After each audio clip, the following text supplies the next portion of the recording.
Muraho neza. Twatembereye mu karere ka Kirehe mu ntara y'Iburasirazuba mu murenge wa Manga mu mudugudu w'Inyabubare, ahabereye igikorwa cy'umuganda wo kubakira umusaza utishoboye. Byari urukundo, bakoranaga umurava.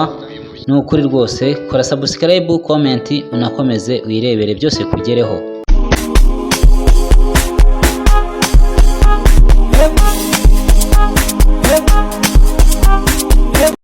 Iyi ni MD TV nk'ibisanzwe ikomeje kugenda ibagezaho ibyiza byinshi. Aha turi rero ni mu karere ka Kirehe twabashe gusura, aho twageze turi kuhanyura tukabona abaturage bitabiriye umuganda bafite urukundo, bakorana umurava.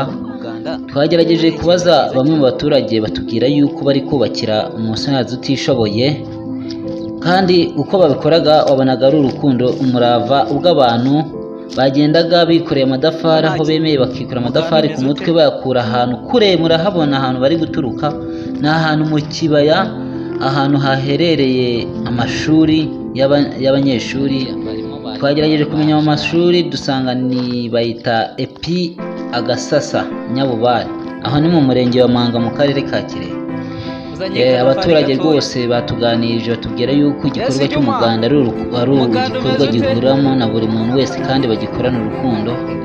Natwe rwose twishimye, aho hano mu karere ka Kirehe ndabona hahana imbibi na za Tanzania. Murahabona hirya iyo aho hari h'umweru, ubwo ni muri Tanzania hariya. Abaturage bari bishimye uko bakoraga igikorwa cy'umuganda rwose. Natwe twabashe kuhagera. Nka MD TV rero yifuza kuzajya bagezaho udushya twinshi tw'ibikorwa byiza bigenda bikorerwa hano mu gihugu cyacu u Rwanda, kandi n'abanyamahanga barabyishimira.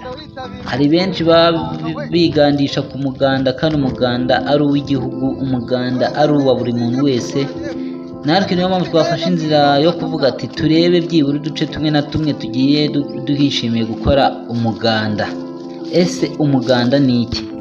Umuganda ni igikorwa gikorwa na buri muturage w'umunyarwanda wese aho ava akagera, wujuje imyaka 18 ndetse n'ufite ubushake utaruzuza imyaka 18, kuko ni umuganda w'igihugu cya buri muturage wese. Ubwo hano rero abaturage bari bicaye hamwe, twabashe kuganira, ariko ntibabashe kutubwira byinshi bitewe n'uko amasaha yari yagiye. Ariko dufite izindi gahunda turi bubagezeho mu masaha ari imbere. Ariko uko twabonaga barunze amadafari, barunze rwose. Abaturage bari bitabiriye, ubwo twageze benshi bamaze kugenda, ariko cyari igikorwa bakoranye urukundo. Umuganda ni igihugu ubwacyo, kuko umuganda iyo tuwukoranye umurava twese abanyarwanda utugira akamaro. Abanyamahanga baradusura barumirwa bo bwonyine. Natangajwe n'ubwo numvaga mu gihugu cya Ethiopia bishimira u Rwanda aho rugeze mu mutekano, isuku, ndetse n'ibikorwa bimwe na bimwe biranga igihugu nk'umuganda. Umuganda rero ku itariki ya 27 z'ukwezi kwa Munani, ni ukuri tugomba gukora umuganda tuwitayeho. Abo baturage bari bishimye, bakoranaga umurava, ndetse nubwo tuhageze bamwe bananiwe. Namwe murabona amadafari ahantu ari ukuntu ameze, murabona yuko ari amadafari rwose batunze kandi bafite umurava.